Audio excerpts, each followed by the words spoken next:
प्रभु, परमात्मा, ईश्वर, भगवान, एक इंसान को ये तमाम संज्ञा दी जा रही हैं उसके भक्तों द्वारा, और वो ईश्वर, परमात्मा, प्रभु गायब हैं। नमस्कार, आप देख रहे हैं न्यूज इंडिया और मैं हूं आपके साथ गौरव किशोर शर्मा। हाथरस हादसे को 4 दिन बीत चुके हैं। 4 दिन के बाद भी जिसे उसके भक्त भगवान का दर्जा दे चुके, वो भगवान अपने भक्तों की सुध लेने नहीं आया। बीमारी का बहाना बनाकर अस्पताल में बंद है क्या? 4 लाइन का एक पत्र लिखने से क्या वो बेगुनाह हो गया?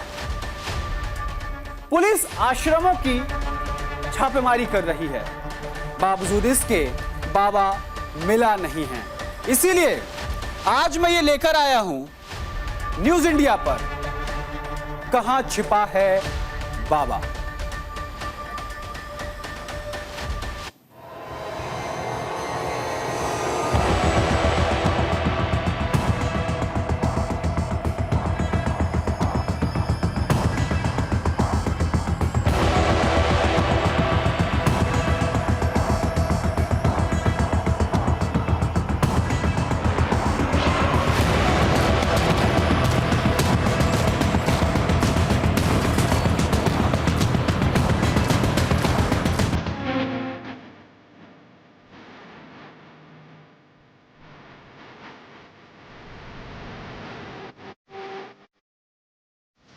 हाथरस हादसे को 4 दिन बीत गए हैं। 121 लोगों की असमय मौत की दुखद भरी खबर ने देश की आत्मा को झकझोर कर रख दिया। लेकिन जिसके लिए आयोजन किया गया और जिसने आयोजन किया, वो दोनों शख्स लापता हैं। बाबा के ठिकानों पर छापेमारी की जा रही है, लेकिन बाबा का कोई अता पता नहीं है। मुख्य सेवादार पर 1 लाख रुपए का इनाम रख दिया गया है, लेकिन मुख्य सेवादार परिवार के साथ लापता है। एडीजी आगरा और अलीगढ़ कमिश्नर के नेतृत्व में एसआईटी का गठन किया गया। एक रिपोर्ट तैयार की जा रही है। सूत्रों से मिली जानकारी में बताया जा रहा है कि बाबा बेगुनाह बताया जा रहा है। ये बात बाबा के भक्त जिन्होंने अपने परिवार को खो दिया, वो भी बाबा को बेकसूर मान रहे हैं। बाबा के 4 लाइन के पत्र के अलावा कोई बयान सामने नहीं आया। सवाल यही है कि आखिर कहां छिपा है बाबा? तथाकथित पूर्व कांस्टेबल एसपी सिंह उर्फ नारायण साकार हरि बाबा कहां छिपा है? एक और खबर सामने आई कि जिसको यह बताया जा रहा था कि उसने बीआरएस लिया है, लेकिन उसने बीआरएस नहीं लिया। एक सूत्रों के हवाले से जानकारी मिली कि उसको तथाकथित बाबा नारायण साकार हरि को निकाल दिया गया था नौकरी से। कोई राजनीतिक दल बाबा को दोषी मानने को तैयार नहीं है। कैमरे पर सवाल पूछा जाता है, क्या बाबा दोषी है? बड़े बड़े राजनेता मौन रह जाते हैं। लेकिन बाबा को लेकर बाबा के वकील एपी सिंह ने बड़ा खुलासा किया है और बताया कि बाबा कहां छिपे हैं। इस कार्यक्रम में हम आपको आज बताएंगे कि बाबा कहां छिपे हैं।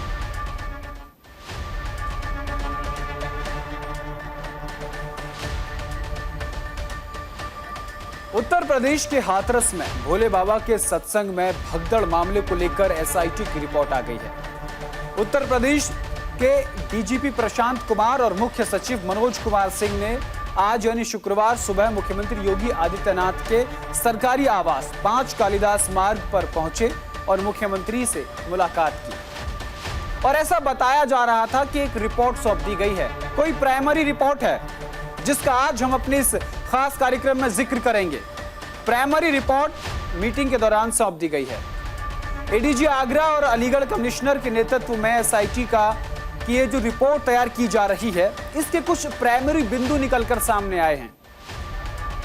यह बताया जा रहा है कि लगभग 90 से 100 लोगों के स्टेटमेंट रिकॉर्ड किए गए हैं और कुछ 13 पेजों की एक रिपोर्ट जो है वो प्राइमरी रिपोर्ट मुख्यमंत्री के सामने प्रस्तुत की गई है। सूत्रों के हवाले से बता रहे हैं, इसमें जिलाधिकारी और पुलिस कप्तान समेत 90 से 100 लोगों के बयान दर्ज किए गए हैं।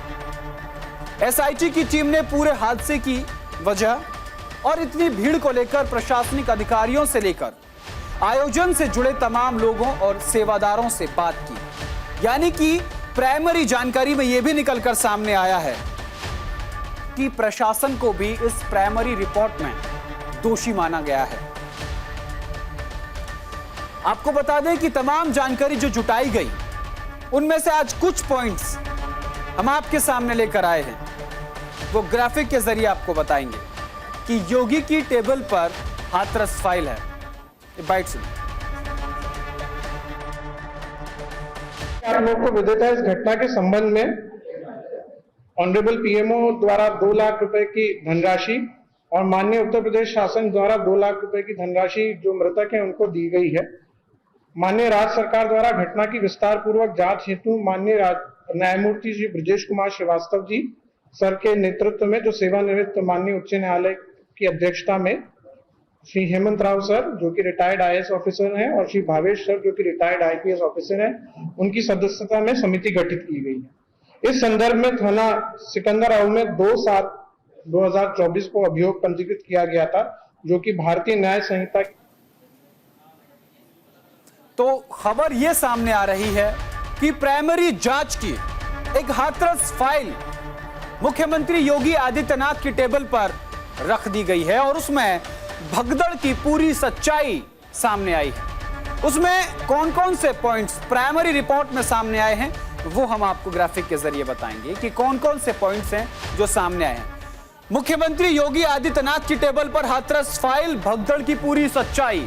एडीजी आगरा कमिश्नर के नेतृत्व में जांच जो की गई है, प्राइमरी जांच, एक प्राइमरी जांच की रिपोर्ट जो है वो आज सौंपी गई। कुछ बिंदुओं पर चर्चा की गई है, लगभग 13 से 15 पेज उसमें बताए जा रहे हैं। उसमें यह बताया गया है कि आयोजकों ने पर्याप्त इंतजाम नहीं किए थे, रिपोर्ट में दावा किया गया है। जिलाधिकारी और एसएसपी समेत 100 लोगों के बयान उसमें दर्ज किए गए हैं। हादसे के बाद सबूतों को मिटा दिया गया था, यानी हादसे के बाद सबूत मिटाने की कोशिश हुई है। इतने बड़े आयोजन के लिए सही व्यवस्था नहीं थी। अब इन्हीं ग्राफिक्स पर हम बने रहेंगे, विस्तार से एक एक पॉइंट मैं आपको बताऊंगा। रिपोर्ट में आयोजकों की लापरवाही का खुलासा, इसको भी मैं विस्तार से बताऊंगा। तमाम बातों का जिक्र किया गया है।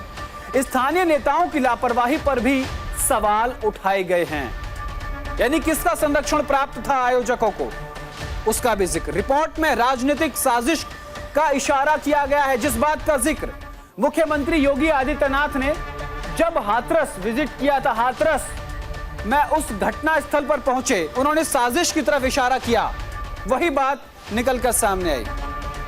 अभी इन्हीं पर बने रहेंगे, आपको बताएंगे कि किस तरीके से ये जो पॉइंट्स हैं, पहला पॉइंट सबसे पहले आपको दिखाएंगे कि रिपोर्ट में क्या कहा गया, उस पर मैं आपसे चर्चा करूंगा। दर्शकों को बताऊंगा कि एडीजी आगरा और कमिश्नर अलीगढ़ के नेतृत्व में एक जांच हुई है, जिसके प्राइमरी पॉइंट्स कुछ निकलकर सामने आए हैं। दूसरी चीज आपको बताते हैं कि इस प्राइमरी पॉइंट्स में निकलकर क्या क्या सामने आ रहे हैं। आयोजकों ने पर्याप्त इंतजाम नहीं किए थे, अब इस पे हम आपको बताते हैं। दरअसल जब वहां पर भगदड़ हुई तो ना तो वहां पर एंट्री पॉइंट था, ना वहां पर एग्जिट पॉइंट था, ना फायर सेफ्टी की कोई सुविधा थी। मंच के अलावा ज्यादा सीसीटीवी फुटेज वहां नहीं थे, सीसीटीवी कैमरे नहीं लगे थे। विद्युत विभाग से कोई परमिशन नहीं थी। 80,000 लोगों की परमिशन ली गई थी, 80,000 लोगों की परमिशन ली गई थी और 2.5 लाख से ज्यादा लोग वहां पहुंचे। ग्राफिक पर आएंगे, 2.5 लाख से ज्यादा लोग वहां पहुंचे हैं। अब इसको लेकर के बयान दर्ज किए गए कि आखिर परमिशन क्यों दी गई। तो जिलाधिकारी से बातचीत की गई, पुलिस कप्तान से बातचीत की गई, 100 लोगों के बयान दर्ज किए गए हैं। उसके बाद क्या हुआ, पूरी ग्राफिक्स पर आएंगे। अभी नहीं बताएंगे, वहीं आएंगे। ग्राफिक्स पर आते हैं, उसके बाद आपको बताएंगे कि एफआईआर में क्या क्या है। तो जिलाधिकारी और एसएसपी से बातचीत की गई, उनके बयान दर्ज किए गए कि ये परमिशन किसने दी। अब जांच में यह भी पता चला कि हादसे के सबूत मिटा दिए गए हैं, यानी कि जो वहां सबूत थे उनको मिटाने की कोशिश हुई है। प्राइमरी रिपोर्ट में सामने आया है। हादसे के बाद सबूत मिटाने की कोशिश हुई। इसके बाद क्या हुआ वो आपको दिखाते हैं। इसके बाद इतने बड़े आयोजन के लिए व्यवस्था नहीं थी, इसका प्रशासन ने ध्यान क्यों नहीं दिया, यानी कि प्रशासन को भी इसमें जिम्मेदार ठहराया जा रहा है। ये प्राइमरी रिपोर्ट्स में ये तमाम चीजें आई। इसके बाद क्या हुआ वो आपको बताएंगे। रिपोर्ट में आयोजकों की लापरवाही का खुलासा हुआ है कि उन्होंने कोई उचित व्यवस्था नहीं की। आगे आएंगे, आगे आपको बताएंगे कि उसमें और पॉइंट क्या है। स्थानीय नेताओं की लापरवाही पर सवाल, क्योंकि उन्होंने सिफारिश की है, बाबा के लिए फोन किए हैं, उसके बाद परमिशन मिली है। स्थानीय नेताओं की लापरवाही पर भी सवाल उठे हैं। अब आपको बताएंगे कि एफआईआर में आखिर क्या क्या है जो इन बिंदुओं से मिलता है। एफआईआर में क्या क्या है वो आपको ग्राफिक के जरिए बताएंगे। एफआईआर में पहली धारा है 105। 105 का मतलब गैर इरादतन हत्या, इस बात का जिक्र शुरू में किया गया था। उसके बाद धारा 110, अब हत्या। धारा 126, ये जो 1 जुलाई के बाद नए नियम लागू हुए सीआरपीसी आईपीसी के, उन धाराओं में मुकदमा आपको बता रहे हैं। धारा 126 गलत तरीके से रोकना और गलत तरीके से बंधक बनाना उन लोगों को। उसके बाद धारा 223 लोक सेवक द्वारा विधिवत आदेश की अवज्ञा, यानी कि जो अनुमति के दौरान लिखा गया था उन नियमों का पालन नहीं किया गया। और धारा 238 साक्ष्यों को मिटाने की कोशिश। अब ये देखिए जो प्राइमरी जांच निकलकर सामने आई है उसमें तमाम वो बातें हैं जो इस एफआईआर से मैच करती हैं। लेकिन सुबह से ही न्यूज इंडिया के अलावा तमाम मीडिया चैनल्स पर खबर दिखाई जा रही है कि एसआईटी ने अपनी रिपोर्ट सौंप दी है। उसको लेकर के न्यूज इंडिया बड़ा खुलासा करने जा रहा है। एडीजी आगरा जोन ने एक ट्वीट किया है, वो ट्वीट आपको दिखाएंगे। एडीजी आगरा जोन ने ट्वीट करके क्या कहा है कि जिसमें कतिपय सोशल मीडिया और न्यूज चैनल के माध्यम से भ्रामक खबर फैलाई जा रही है कि एसआईटी की टीम ने अपनी जांच रिपोर्ट सौंप दी है, जो कि असत्य व निराधार है। हमने जो आपको पॉइंट्स बताए हैं वो एसआईटी की जांच रिपोर्ट के हिस्सा नहीं, बल्कि प्राइमरी जांच में जो पाया गया है और सूत्रों के हवाले से हमें मिला है, हमने वो सच अपने दर्शकों को दिखाया है। न्यूज इंडिया कभी भ्रामक खबर नहीं फैलाता, खबरों की तह तक जाते हैं, उसके बाद खबर लेकर आते हैं। अभी 46 मिनट पहले एडीजी आगरा जोन ने ट्वीट किया और बताया कि मीडिया में भ्रामक खबरें फैलाई जा रही हैं। कृपया करके उन भ्रामक खबरों को ना फैलाएं। एसआईटी ने अभी अपनी कोई जांच रिपोर्ट नहीं सौंपी है। तो ये बड़ा खुलासा हम आपको बता रहे हैं। अब इस पर बात करने के आगे हम बात करेंगे कि जब वो हादसा हुआ है तो उस हादसे के बाद राजनीतिक पार्टियों का, राजनीतिक लोगों का भी वहां पर जो है विजिट शुरू हो गई है। लेकिन हाथरस कांड में एक और बड़ा खुलासा हुआ है। जो 2 महिलाओं समेत 6 सेवादार पकड़े गए हैं, उसमें उनका पहला काम क्या था, वो ऑफिशियल नहीं थे, वो सिर्फ वॉलेंटियर थे, यानी कि वो भी छूट सकते हैं। उन्होंने कहा कि हम तो सत्संग समिति के लिए बस लोगों को आमंत्रित कर रहे थे, इनवाइट कर रहे थे, भीड़ इकट्ठा कर रहे थे और बाबा के लिए चंदा जमा कर रहे थे। इसमें 2 महिलाएं और 4 पुरुष, यानी 6 सेवादार शामिल हैं। इन 6 सेवादार ऑफिशियल नहीं हैं, बाबा के ट्रस्ट से नहीं हैं, आयोजन समिति से नहीं हैं। ये 6 लोग वॉलेंटियर के तौर पर हैं। उनका बयान सामने आया। तो क्या ये भी छूट जाएंगे? फिर गुनहगार कौन? जो गुनहगार है वो तो लापता है।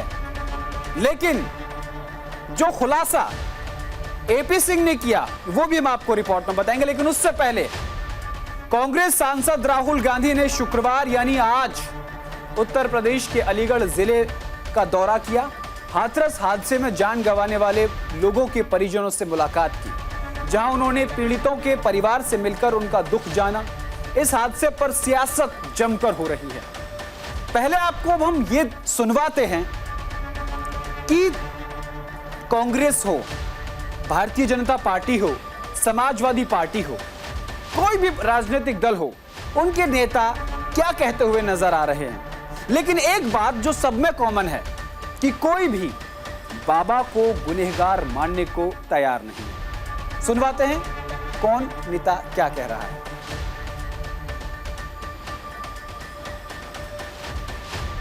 परिवारों को नुकसान हुआ है, काफ़ी लोगों की मृत्यु हुई है, तो दुख की बात है।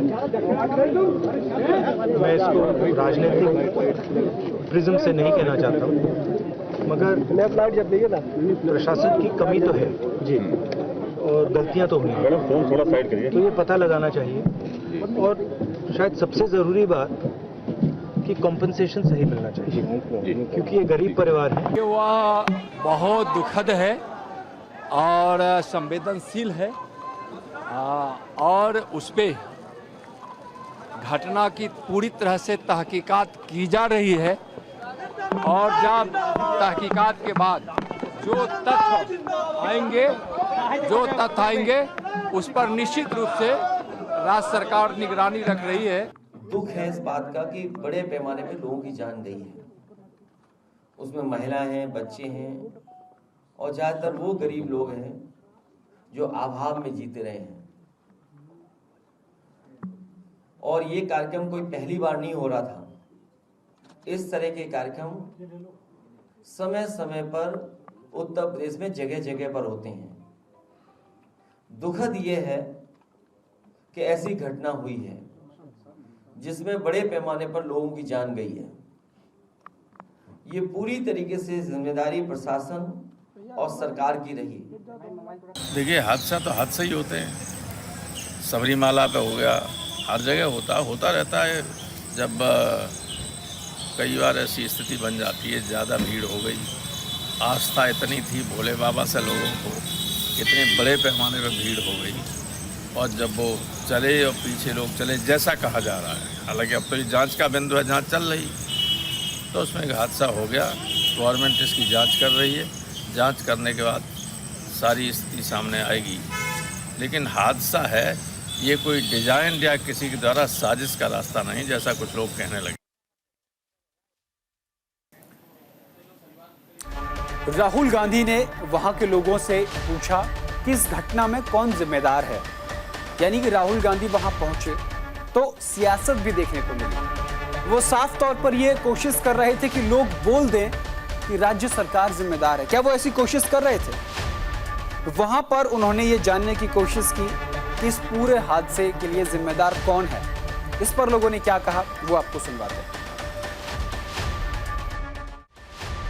पूछी बस यही पूछा गया, पीड़िता सबसे बातें की और कुछ कहा उन्होंने, जो होगा सो देखेंगे। आप किसको दोषी मानते हो? नहीं, हम तो बाबा को दोषी मानते हैं। सभी से बात कर, सबकी सुन रहे थे, तो सुनकर उन्होंने कहा चलो बात करेंगे, जो भी बात होगी आपके लिए देखते हैं जो क्या होगा।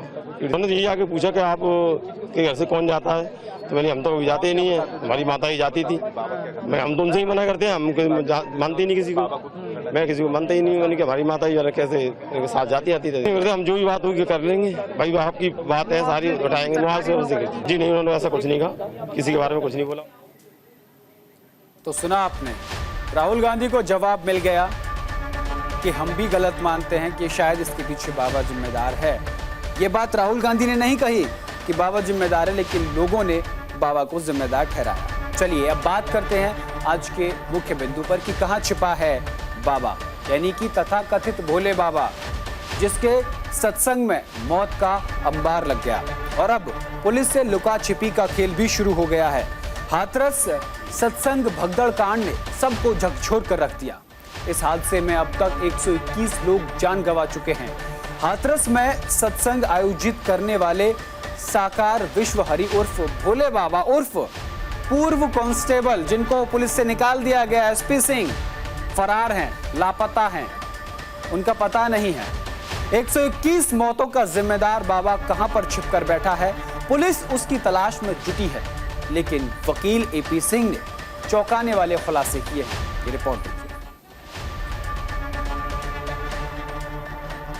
ग्रामीण जनों की भाषा में आप ब्रह्म ज्ञान पहुंचा रहे हैं।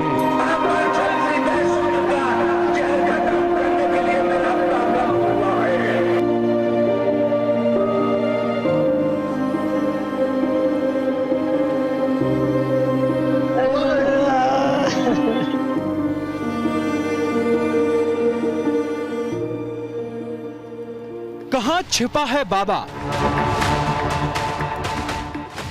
सूत्रों के हवाले से मिली जानकारी के मुताबिक हाथरस हादसे के बाद साकार विश्वहरि उर्फ भोले बाबा यहां से निकलकर मैनपुरी में जाकर छिप गया था। मैनपुरी के बिछवा में स्थित आश्रम पर साकार विश्वहरि भोले बाबा हादसे के बाद छिपा हुआ है। भोले बाबा के छिपने की सूचना पर मैनपुरी पुलिस साकार विश्वहरि भोले बाबा की तलाश में पहुंची। आश्रम में पुलिस ने सर्च ऑपरेशन चलाया, पर बाबा वहां नहीं मिले। बाबा अब आश्रम से फरार हो गए हैं। बता दें कि मैनपुरी का यही वो आश्रम है जहां 2 जुलाई को बाबा हादसे के बाद पहुंचा था। 2 जुलाई को दोपहर 3 बजे से लेकर 4:35 तक बाबा की लोकेशन इसी आश्रम के पास बताई जा रही थी। 4:35 के बाद से बाबा का फोन ऑफ हो गया। इसके बाद से बाबा का अता पता नहीं है।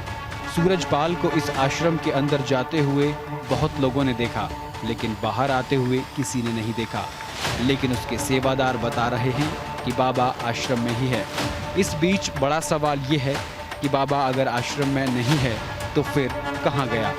वो इसी आश्रम के अंदर छिपा हुआ है तो पुलिस को क्यों नहीं मिला?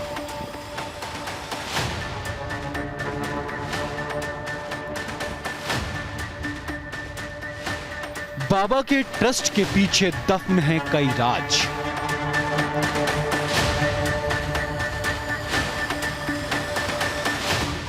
मैनपुरी राम कुटीर चैरिटेबल ट्रस्ट के बाहर सुरक्षा का घेरा तैनात किया गया है। ऐसा बताया जा रहा है कि बाबा के ट्रस्ट के पीछे कई राज दफन हैं। सूत्रों से मिल रही जानकारी के मुताबिक बाबा ने ट्रस्ट की आड़ में चढ़ावे के धन में हेराफेरी करता था। बाबा की कमाई पर प्रशासन की नजर है। खुद किडनी पेशेंट है मुख्य आरोपी।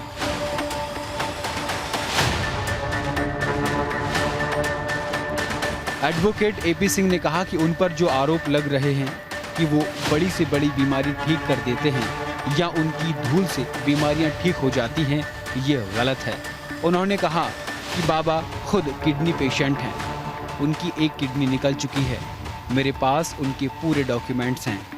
उन्हें high blood pressure, high sugar है। उनका ट्रीटमेंट चल रहा है। एपी सिंह ने कहा कि जो शख्स खुद बीमार है वो किसी और को ठीक करने का दावा कैसे कर सकता है। उन्होंने मुझे डॉक्यूमेंट भेजे हैं। मेरे पास डॉक्यूमेंट हैं। मैं उन्हें प्रेस कॉन्फ्रेंस में दिखाऊंगा। एफआईआर की कॉपी मुझे मिल गई है और मुझे जांच एजेंसियों, इन्वेस्टिगेशन एजेंसी पर पूरा भरोसा है, क्योंकि देव प्रकाश मधुकर हार्ट पेशेंट हैं। उनके परिवार में से भी इस 2 जुलाई की घटना को में मौत हुई है, मृत्यु हुई है, और उनके तो सब साथ में सेवादार थे ही, आयोजक मंडल कमेटी सब थे ही, तो पूरा परिवार ही था। तो उनकी मौत हुई है तो उनकी भी अंतिम संस्कार की प्रक्रिया भी पूरी तरह से चल रही है। हार्ट पेशेंट भी हैं, हॉस्पिटलाइज भी हैं, लेकिन हमें कानून व्यवस्था और इन्वेस्टिगेशन एजेंसी जो जांच करे पूरा भरोसा है। इनाम की हमें कोई बात नहीं। हम बहुत जल्दी आपको विश्वास देते हैं आपके माध्यम से, पूरी तरह से बहुत जल्दी जैसे ही डॉक्टर बताएंगे कि स्टेबल हैं, ठीक है, हम उन्हें पुलिस के समक्ष प्रस्तुत करेंगे, जिससे वो जांच एजेंसी के सामने और जो भी अपनी बात है और जो भी पुलिस जांच करना चाहती है वो करे, और उनमें एसआईटी के सामने हम पेश करेंगे उन्हें, जिससे कि आगे की प्रोसीडिंग सही हो सके। मीडिया और पुलिस को देखकर अंदर नहीं गए वकील।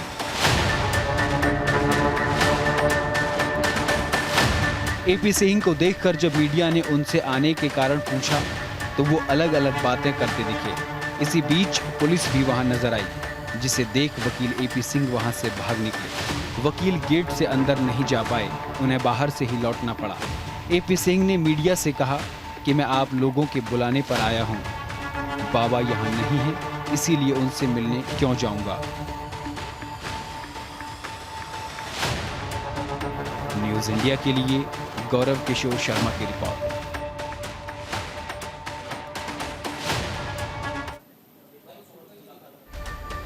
तो बाबा फरार है और मुख्य आरोपी बीमार है।